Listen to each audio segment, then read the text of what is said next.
let's talk about the gays. So marriage in Oklahoma, gay marriage, it's going to happen because a judge overruled the gay marriage ban. Pretty good. Okay, we all agree, I think, that that's pretty good. But then Republican Mike Turner is proposing that they throw out marriage altogether in Oklahoma as a way of getting around gay marriage. He's so clever, isn't he? Critics are calling it a political stunt. Supporters say it's what Oklahomans want. They're willing to have that discussion about whether or not marriage needs to be regulated by the state at all. Representative Mike Turner says his fellow conservative lawmakers feel the same way, finding a way around the court's decision to strike down Oklahoma's ban on same-sex marriage by not providing marriage at all. Would it be realistic for the state of Oklahoma to say we're not going to do marriage, period? That would definitely be a realistic opportunity, and that's something that would be part of the discussion. That man is a fucking idiot. The sanctity of marriage, that's what they're always talking about, but he's willing to throw out marriage altogether in his state just so the gays can't get married. Is this nothing more than a political stunt, or am I a cynic? I'm going to shock you. I kind of agree with him. I think that if the right wing is going to get its panties in a knot about the word marriage and calling same-sex unions marriage, then fine. Take the government out of the marriage business entirely. Have everybody get the same level of benefits from their civil union or whatever you want to call it, and leave marriage to the church. There are some churches that will marry same-sex couples. There are some churches that won't. But you know what? When I got my first communion, I didn't go to the DMV to get it applied for. So make marriage a religious thing and make the societal government thing something else that everybody gets equal access to. Right. Okay. So there's obviously a solid argument in that, and that there's a difference between the religious end of it and the civil end. As long as Oklahoma lets same-sex couples and opposite-sex couples get the same stuff, I'm fine with it. Okay, so I can go along with you on that, but this is still just a political. This guy doesn't really want to throw out marriage. He's a crybaby. Yes, I'm going to give you that too. And that's the thing. And it's so focused on being a crybaby, he doesn't realize how crazy he's making himself look.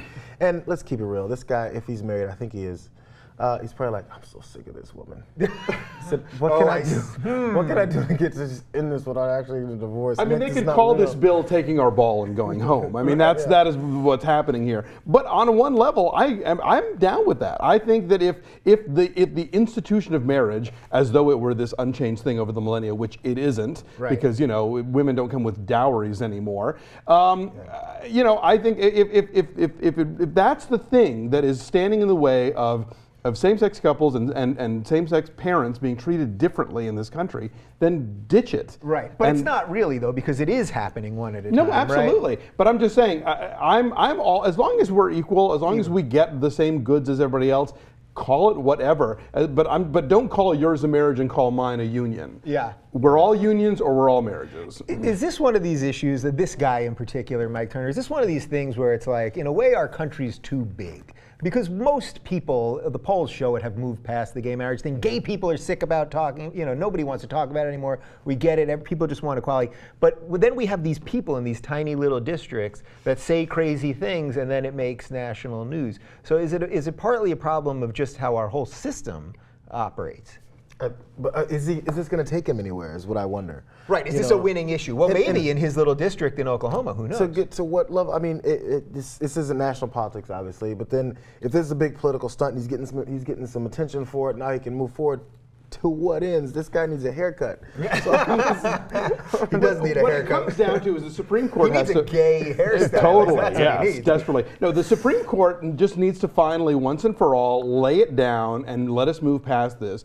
Because, frankly, if it weren't for Loving versus Virginia, if you still let the states decide, Mississippi would not have interracial marriage. The most recent surveys out of that state shows the majority of people are still against it. Yeah. But tough toenails majority of Mississippi, these are human rights. You don't get to vote on human rights. And so if until the Supreme Court finally lays down a similar hammer about same-sex marriage, we're going to have to deal with every little piddly county, state, thing about this issue. So is this really the fault of the Supreme Court then? Because I'm glad you brought that up, because even when they flipped Prop 8, they said it was just for California. And then that was a standing issue. It wasn't even about the merits of the case itself. Right, so is there any reason to believe that well, first of all, we don't know that it's going back there again anytime soon. I think eventually a case is going to be the one that they're going to have to make up their mind on. And when they do that, I think then we're gonna move past this. People are gonna be rankled about it, but it's not gonna be an issue anymore. Yes, it's called the Supreme Court. That's why you keep hearing terms like states' rights, and we have to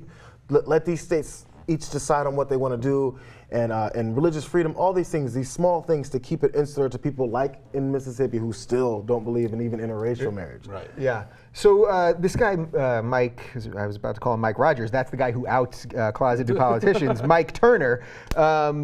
Is he also just an example of why we can't have good politicians anymore? That our system is so screwed up, you know what I mean? And everybody's secrets, and now everyone's nude pictures are going to be out there, and that we're now going to grow up an even further generation of people. You're never going to get good people to go into politics anymore because of the scandals and the news cycle. Like I feel like this guy's a nothing, you know? It may be part of it, but I think it's more that people are disenfranchised with the whole idea of what they can do once they're there. I mean, everyone has their particulars that they're going to be embarrassed by, but people who have those, a lot of times they're like, never going to get caught. So they're not necessarily worried about that. They're more worried, I think, if you talk about good politicians or good representatives of our country, they're going and thinking, I can't do anything anymore. Yeah, I mean, I think the scandal threshold always changes. I mean, I remember in the 80s thinking, God, are we ever going to, is having smoked pot once going to always keep you out of higher office? And now nobody cares. Yeah, now it's a prerequisite. Practically, yeah. And so I think that as time goes on, there's a level of outrage that then diminishes. I think really what it boils down to, if you want to talk about why politics sucks right now, is because politicians are owned by their corporate backers, because running for office is so expensive. The only people who can do it are the ones who are in the pocket of some oil company or some other, interest who's going to basically boss around what they do and say for however long they're in office. And so we're going to get stuck with more and more shitty legislation that is pro-corporate and anti the interests of the American public. Well said. And you know what? If you're in a really shitty marriage, move to Mike Turner's district, and then hopefully this thing happens, and then instead of getting divorced, you'll just be, oh, marriage doesn't exist anymore. Sorry, honey.